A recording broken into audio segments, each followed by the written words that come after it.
Questlove applying tackle by Adam Rocknick. 10 pounds of pure gold. Got to hold this just a minute. You want a little bit more? I'm a real heavyweight champion. Gotta be the best of me. He's more to me than anything I've ever done in wrestling. It calls the 10 pounds of gold championship has existed in its current progress. That canvas pretty hard, and look at Buddy going to work now. Oh! Hey everybody, it's Durger time. Welcome to another episode of Total Extreme Wrestling 2020, Billy Corgan's NWA. We started out last week with a pretty good show, and with a pretty good conclusion. If we look here real quick, we can take a look and see we had a big old fight between Brody Lee and Aldis at the end, and Brian Pillman Jr. winning the Battle Royal to become the #1 contender for the NWA World's title, going against Chris Jericho at MidAtlantic Mayhem. And we had a 47, which, we have to kind of see where the rating system in this game kind of lies for us. But overall, I think that's pretty good. So if you're new to the game, I know there's a lot of people that come into this show having just played the game and really are not very versed in the game. It's actually, it could be dismaying to see like a 44 and be like, oh, that I did horrible. But it really depends on what your company's popularity is. And that's like an important factor that a lot of people don't really realize. So the game is rated on, a world value. So you're not going to get A's and B's, or in this case, in this game now, like 90s and 80s. If you're a small company, if you're CZW, you shouldn't be expecting B's and C or NA's.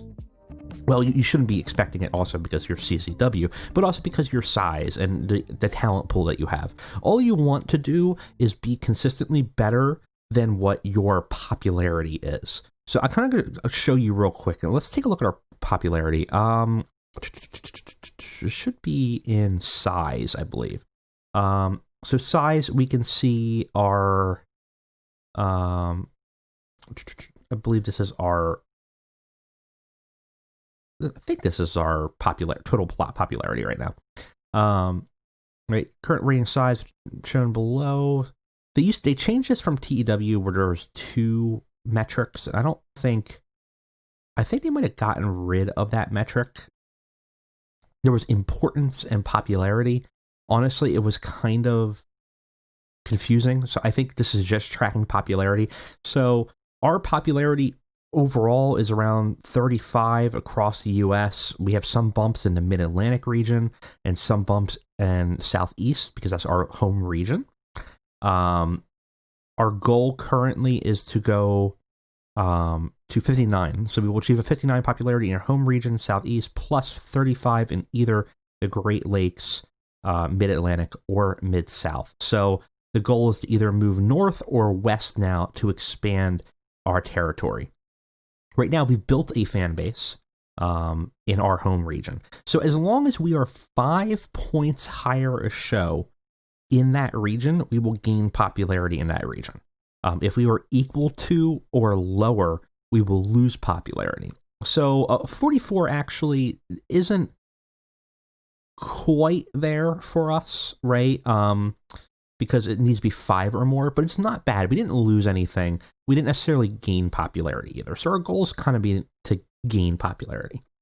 We also aren't doing strict pre-booking because, God, it seems like a nightmare. I would love to play it at one point like that, but not for one of these shows. So I don't think we get any bonuses for pre-booking, but I did put Pillman and Chris Jericho in the pre-booking. What I'm concerned about is I kind of want to give the belt to Pillman, but I'm not sure if Jericho will let us. So I'm going to actually talk to Jericho. One of the new features in 2020 is obviously being able to talk to characters and get a baseline from them. So I'm going to talk to them in booking. And I want to say, I'd like you to consider putting someone over. Brian Pillman Jr. Sorry, would need to be built up before considering promising to put him over. Okay, so he's not going to be super happy. Brian, I'd be furious with his booking decision. So he's going to be upset. How would you feel about Brody Lee, though? I have no complaints. So we might have to have a pit stop on our plan to make Brian Pillman NWA World Champion, because that's ultimately where I want to put him for now.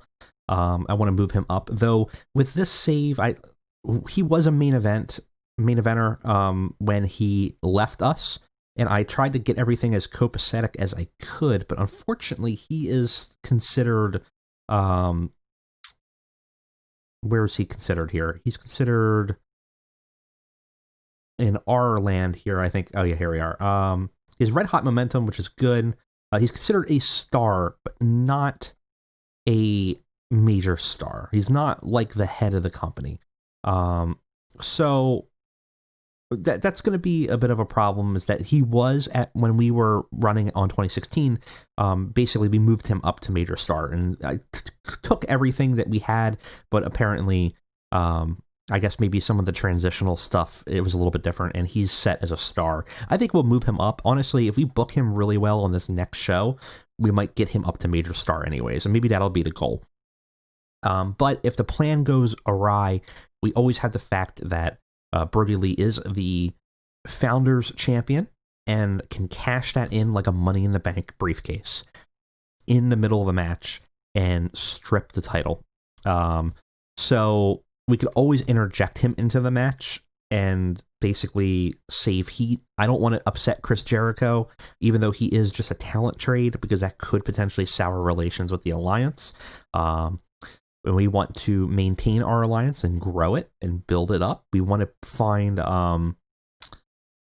more members. In fact, one of the things I kind of want to do is I want to look at like a Joshi wrestling company. I thought would be kind of cool. So something like that would not work because it's part of DDT universe. But like something like Shimmer or Shine, that's part of another alliance. Would be kind of nice to bring some other people in to maybe boost our women's division, because it's kind of weak. So let's take a look and search here. Japan, active, any size, any momentum, that's fine. Okay, what do we got? What do we got in the save? We got DDT, that's Marvelous, that's women's pro wrestling. I have no idea who these people are, and honestly, I probably want something a little bit bigger than that. New Japan's not going to do it. It might end up being Seedling, which is also a tiny promotion. Not a lot of people. But let's see what your skills are. 44 for brawling. No popularity in America, obviously, is kind of a problem for us. But for work rate, not too bad. There are some people that are interesting in here. I don't know. And they're part of the alliance for now. Stardom has obviously been bought by New Japan. New Japan's not going to join us, obviously, because why would they? They're part of their own alliance. Like Dragon Gate probably would not. That's not a bad idea, though. We'll hold off onto it for now, though. I'm not opposed to maybe bringing in Seedling. It's just a talent trade, so we're not sharing resources or our territory claims. It's just a matter of saying, hey, this is our thing. Why don't we invite them in? Oh, AEW said no. Much smaller than them, so AEW blocked it. That's the one problem with alliances, is that how about Sendai Girls? It's also probably a little tiny. Yeah, they're going to block it. AEW is just going to say no. The fact that is that everybody here now has an equal say, even though we founded it. So unless we expelled, we would still have to get a vote. That's kind of the point of the alliance. So that's a bummer, but that is what it is. I also got rid of the tag team. No one was fighting for it, so we still have the Alliance National Heavyweight with Sean, with Eli Drake, but we're not going to have the tag team. There's just not enough action going on, and we don't. Basically, we were the only ones hosting on our show, But I like the idea of having an alliance title roaming around. If we get a little bit bigger or we get more people in the alliance, then, that might be something different down the line. But right now, I think we're comfortable with where we're at. All right. Enough rambling on here. Let's go ahead and let's move on to the next show. I think we have 2 shows before MidAtlantic Mayhem, so we got some work to do if we were going to try to make Brian Pillman palatable to get Chris Jericho to put him over. And we will advance to our next show. All right, we are here on Tuesday. Looks like a lot of news happened. We should probably take a look at it real quick. Seems like some injuries. Christopher Daniels got sidelined, cracked sternum, ouch. Daniel Bryan fractured cheekbone. Man, people are getting injured left and right here. Not much else happening here. A lot of retirements. It usually always happens. Oh, Austin Theory got injured as well. Damaged neck. Ouch. Only out for a few days, though, so that's not too bad.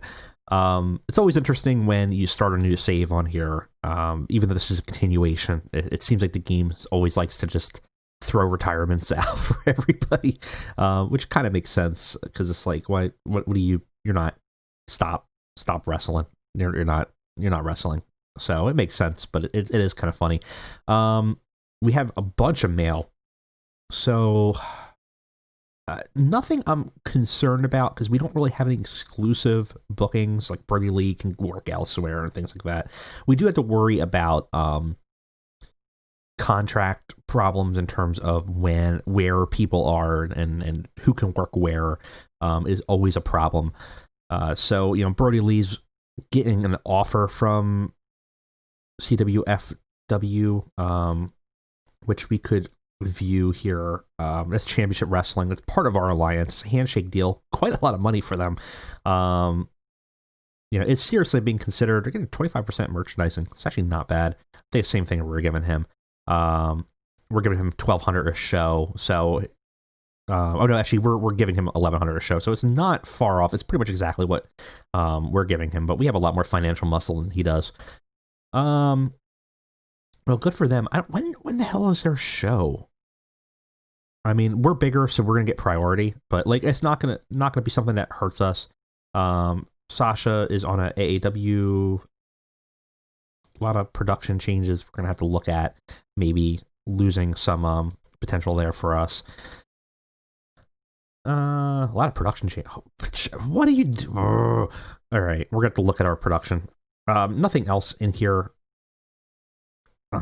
that seems that important for us, at least. Eli Drake signed a one-night deal with Impact, so he's going to be off our show again because they are working Impact, which, hey, listen, not a big deal, because the idea of the national belt is that they go around, so that's good. It's good that they're using it. It's unfortunate that it's happening on the same night that we're doing things, but it's not a big deal. I always like to have Eli Drake on the show, and we have a storyline with him, but it's being sidelined by that. Not the end of the world. It's really not. I mean, we have only an hour, so I'm not that concerned. There's plenty of other things we can advance, plenty of storylines. We have the Eddie Kingston, Eli Drake thing sidelined right now, but, we still have the Colt Cabana. The main story, the board of directors, Von Erichs and Sasha, and probably more coming along on their way soon. So it's not the end of the world. Let's go ahead and let's get to our show.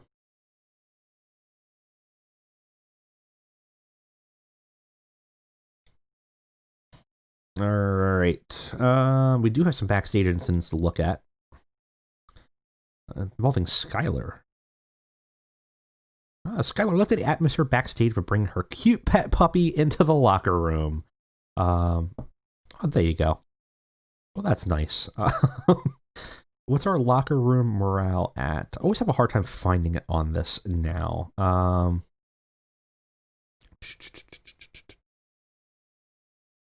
Is it in a different page? Locker room controls. Still not 100% happy with how this is set up, because I don't see where our I mean, there's our open forum, but I don't. It's a shame if we don't have the actual locker room, seeing what is affecting it and what our rating is. Unless I'm missing it here, I might be just be missing it and be someone screaming at me right now saying it's right here, doofus. But I really don't see it. Yeah, I do not. I mean, obviously, it shows it elsewhere, but it was nice when it was on here. Like, it's nice that this is here, but do we really need it? Though it might be elsewhere, and I might just be not seeing it somewhere. Locker room controls, though, we will meddle. I love meddling. We don't have any... Oh, I must have not set some of these up correctly, because there were some existing relationships. Not the end of the world. We will rebuild them. Though, I mean, some of these relationships, we should have, like, shouldn't it say that the Von Erichs are family? I don't know. Let's try this. No effect this time. All right. One of the other things we do have to do is we have to set up a venue for ourselves. Right now, this one just has the cities. And we do have a specific venue that we're in. I was going to give it a little bit of time to see what our occupancy is, so I'll probably do it after MidAtlantic Mayhem, so I don't want to invest in something that's not going to fit our pay-per-views, at least for a short term. So, what are we estimating here? We're estimating probably... like, what did we do last time, actually? Last night was 388 people. MidAtlantic Mayhem is probably going to be less, honestly. Like, if we went to MidAtlantic right now, our expected audience is 314. So it's probably going to be about 500. So I probably want something between 700 to 1,000 so that we can kind of expand into it. So let's go ahead and go back to the southeast. We'll head back to Atlanta, Georgia. Higher cost is very cheap, which is nice. Select this location. Still confused by the locations versus venues. Is a little weird to me, but whatever. I'm sure I'll figure it out eventually. All right, we have a show to book. When is MidAtlantic Mayhem? I don't think it's this Saturday. I think it's next Saturday. I think it's week 3. So we're going to have one other episode of, I think so, right? I think we have one more Power after this. So it's not our go home show, but we do want to get all our ducks in order as we move into MidAtlantic Mayhem and move on from there. So let's go ahead and let's book it. Again, our goal probably this show is to try to get Brian Pillman Jr. very over for his championship bout. So we're going to have him in a match with probably a major star, and we'll have him go over. We got to find out who that's going to be. But that's generally the goal. All right, let's book it, and we'll see you guys on the flip. All right, let's start the show. So we got 410 people in Atlanta, Georgia. We did, I think, a straight 65 minutes, so we went a little bit over, but I just want to give some other people some time, and I wanted to play on some chemistry, see where people lie on this save. So we start the show off with Sasha and Thunder Rosa versus Tessa Blanchard and Allison Kay. Tessa Blanchard is currently our NWA Women's Champion after having won it from Sasha, and we give Sasha a win here, defeating Tessa and Allison Kay in 5 minutes after Sasha submitted Allison Kay with a bank statement.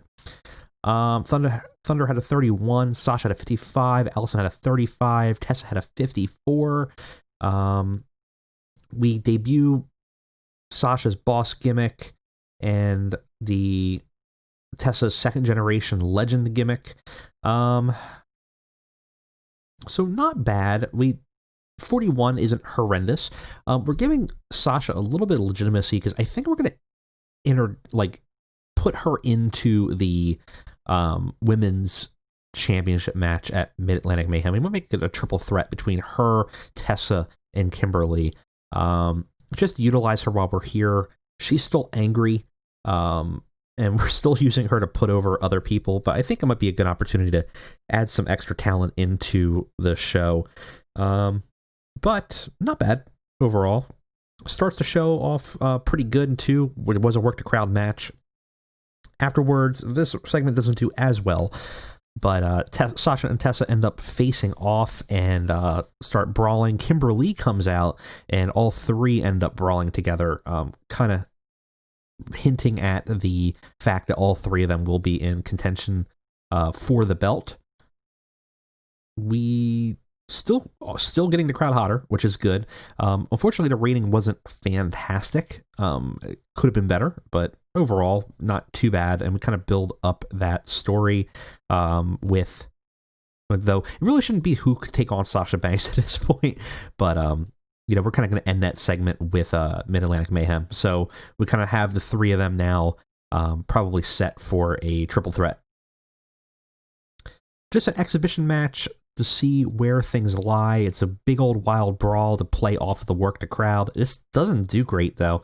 Matt Cross defeats Ricky Starks, Tim Storm, and Wheeler Yuta after Matt Cross pinned Wheeler Yuta. It's fine. It's the undercard. Matt Cross not looking great here, though. It was a brawl, and I think he probably suffered from that, but I kind of wanted to see what their brawl abilities were, and it wasn't great. Tim Storm actually coming out looking a little bit better in this match, but we kind of get to see where they lie, and we give Matt Cross a win for having, after his debut, kind of being a bit of a fizzle. We give him 50-50 booking and give him something a little bit back. Oh boy. Oh, I should have given him a script. Oh man.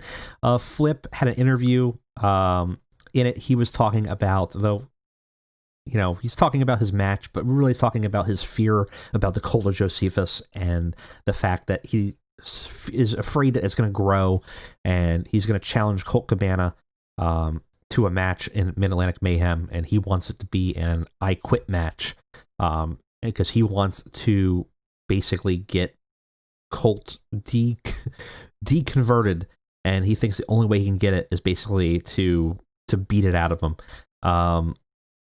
So we lose heat for the story, and he should have been scripted. That really hurt. But we build up a story of Flip versus Colt in an I Quit match going forward for MidAtlantic Mayhem, and we'll see what happens there. Oh my god. You're killing me, Corgan. I probably should have set this for... What did I set this for?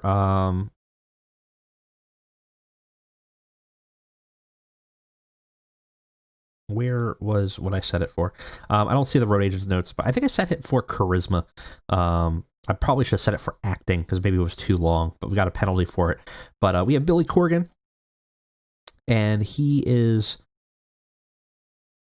on the phone, still abroad, sitting on a patio of an outdoor cafe. We can see a little bit more of the area around him. We know it looked kind of vaguely Eastern European. There's a hotel behind him that says Plovdiv written on it in a light board. And he's on the phone with somebody, and he goes, "Yeah, absolutely. I look forward to meeting you here. Seeing your work, and I know you feel underutilized. I want to speak more about it in person, but I think this is the place for you. I have the paperwork right here if you're interested, and we can be ready to go. All right, I'll see you soon." Corgan says on the phone before hanging up, and the screen fades to black as Corgan waits for his new signee. So we're still waiting for Billy's new signing. We know he's trying to get somebody that will be on his side as the board of directors grow more powerful, and it seems like he found somebody. Afterwards, Steiner is going to have a match tonight. He's holding up his Shoney's championship, but before he actually has his match, he cuts a promo about his restaurant, Shoney's, about all of its great deals and breakfast menus, and is using basically the championship opportunity as a venue to sell his product more. He does fine here. I mean, he's great on the microphone, so it's what we expect. I assume that the match afterwards is probably going to be a little bit weaker. Yeah, it is. It's a very short squash match. Scott Steiner crushes Jason Cade in 2 minutes by submission and makes defense number 2 of the Shoney's North American title. Steiner actually did okay, 43. Segment overall was like a 32, unfortunately. Most of that was Jason Cade kind of brought it down. We give Steiner a little bit of momentum. Cade's kind of our enhancement talent, so that kind of works out. We have a triple threat tag team match. This doesn't do as good as I was hoping for either, which is kind of a bummer. Something else weird, I have to set it up off screen. For some reason, none of the tag team experiences are set right for anybody on the save. I wonder if I'm using the Questlove's Real World Chronicles mod, and I'm not sure if maybe he didn't set the tag teams or something. I have to take a look at it, but none of these guys had any experience, so I had to tweak it, but I have to add more. So you might see some oddities going forward. Not a big deal, but we'll manage through it. It's a decent match. Von Erichs defeat the Ascension and War Machine in 9 minutes. It was an elimination tag match. It was the Ascension first, then War Machine. Building up Von Erichs as a credible threat as they move on to face the Villain Enterprises, Villains for Hire, who are the current champions. Connor had a 49, Victor had a 41, Ross had a 42, Marshall had a 38, Rowe had a 39, and Hansen had a 40. Our tag teams are basically about even in terms of in-ring performance. We got the debuts of Hansen and Rowe on this save, and their gimmicks are pretty good. We lose heat, unfortunately, for the Legacy storyline because the match was fine. But we did have some good chemistry between Connor and Victor and Marshall and Ross. Did get the crowd buzzing, so, overall, not horrible. It's a little bit lower than what we would like, though. Afterwards, Von Erichs celebrate their win and will, in fact, be facing the Villains for the championship. Yeah, it's not much to say about it, but it's not a great segment. I'm getting a little nervous about the rating here. It's still not that good. And we have a tag match between Villains for Hire versus Pillman Jr. and Brody Lee. It's a little bit of an unconventional team up, but obviously Nick Aldis has hired the Villains Enterprise to kind of be muscle for him. And the interjection of him in the Battle Royal has given Pillman an opportunity, but has kind of made an uneasy alliance with Brody Lee. So the two of them are kind of enact some justice and vengeance here. And ultimately, Pillman and Brody Lee do defeat the Villains when Pillman Jr. Pinned PCO for a Tornado DDT. I wanted to give Pillman another big win, and I thought this would be a good opportunity for it. And Brody Lee was head and shoulders above everybody else. Brody King was the weak link. Makes sense. Lee had a 67. Pillman had a 48. Brody King had a 30, and PCO had a 44. We gained some heat back for Von Erichs' legacy. So I did something here that I really tend not to like, which is a bad rule. Is that I think technically, if you're booking people, we did book the champions to lose, even though they were better. Obviously this would be a stronger tag team, but technically, like, if you're booking a wrestling show, I am of the mindset that a stable tag team unit should always be able to defeat two singles competitors. So I kind of messed that up for my own internal logic, but I really just needed somebody for Pillman to fight against, and PCO felt right, but I felt like this would be make a lot of sense, and it would also give Brody Lee something to do on the show. Got the crowd hotter, though, so ultimately not too bad. Segment 44, though, this is going to be a bad show. I could feel it. 44. We did increase our popularity, so actually, overall, it did work out. But it increased our popularity in 17 regions. I'm assuming it did not increase our popularity in our home area, but because it's televised, it did improve everywhere else. We didn't lose popularity, though, because I think we're exactly at 44, so it's not horrendous. But definitely some weak areas that we need to maybe kind of deal with going forward. That there's some unfortunate unfortunate matchups that kind of hurt us and some angles that kind of hurt us. Kind of a bummer.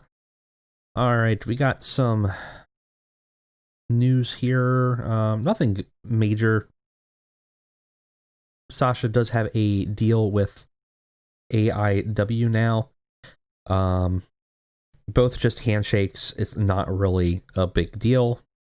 She's also going to be leaving us soon. It's not really a big issue. The Elite is broken up. Been finding that has been a problem in a lot of these saves early on, is that the stables are not let's say stable, unfortunately, because of how a lot of the conversion and the mod makers have set them up. It seems like they kind of disband pretty quickly, though I feel like the Elite's on their way to disbanding in general in AEW, so that's not that shocking. Doesn't really concern us, though. We're doing our own thing. And it was overall a pretty good show for terms of feedback, so maybe not as bad as we were thinking. That's not that bad. Our next scheduled event is MidAtlantic Mayhem in 11 days, and we have one more show of Power. So we will have a go-home show. We want to add that pre-booking now before I forget, though. For the... We'll do the I Quit match between Colt Cabana and Flip Gordon. And oh, you know what? I might actually have to set it as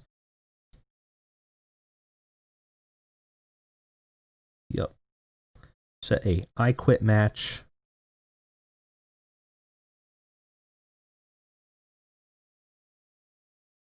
We'll change this. I don't care about the segment length or anything like that. We just want to get it in here so we remember. So theoretically, if you had the pre-booking on here, this would actually matter a lot. And it kind of could be a fun way to play, but I don't know. It seems a little bit of a headache if I were to do that. I don't know. It seems like a rough one to me to have to go in and pre-book all of your shows all the time. Seems like, I mean, realistic, certainly. To have pre-booking matches would be something that would be pretty interesting, but man, it just seems like it would really be a rough one to have to constantly do. We might set it so that our events need to be pre-booked just for a little bit of realism, because there is a nice bonus. Because there are no penalties or bonus applied while this mode is inactive, but you can do, I think, mandatory pre-bookings for events. So if you go into preferences, mandatory event pre-booking, in which case if you set that, yeah, it's fine. So if you go into here, I don't know if it shows you what due to company size, it will be exempt from any penalties. Please note that the segments pre-booked less than a week before show do not count. That's fine. So we have 3 shows booked. I don't know what the bonus will be, but we'll kind of play it out and we'll see. So we know that Pillman Jr. and Jericho's in there. Colt Cabana and Flip Gordon's now set in an I Quit match. Kimberly, Sasha, and Tessa Blanchard are set. And we need to have a pre-booked tag team between the Villains for Hire and Von Erichs for the tag team titles.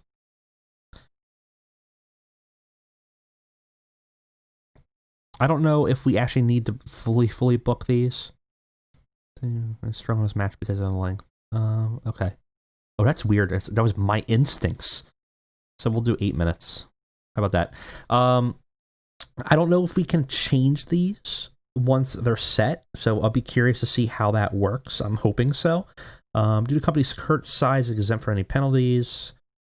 but we don't see anything in terms of our what we're going to get out of it, which would be nice to see, be able to see, like, we're going to get a bonus, but theoretically we're going to get a bigger audience if it's pre-booked. So we'll see how that plays out. I'm curious to see. If it's a big dud, I might just remove it, but it would be nice to maybe at least keep it up for events to kind of keep it a little bit realistic and get some of that boon. Other than that, we are pretty much done for today. Nothing on the backstage that we have to worry about. So I will see you guys next time for another episode of the NWA Power, and then we'll be moving on to MidAtlantic Mayhem. Thanks, guys, for joining me today. I'll see you next time.